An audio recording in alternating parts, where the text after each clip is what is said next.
Birinci kata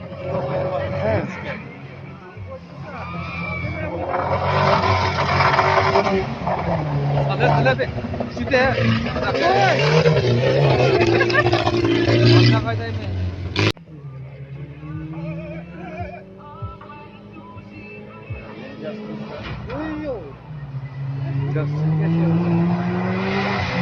Kafayı.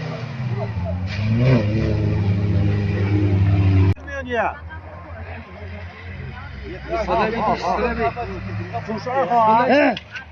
O, uçdum ha o.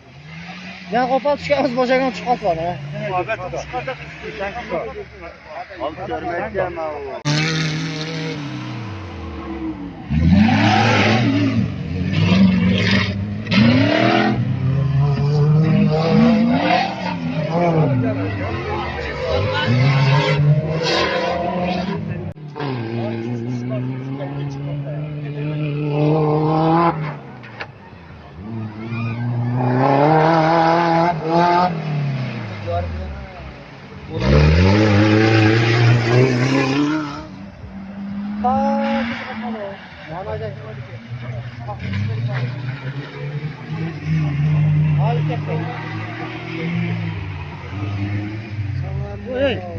Pakai suka teh.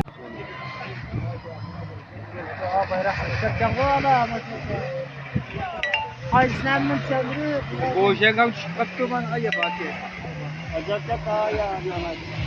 Nasıl görmez kaldı? Kaldırmak.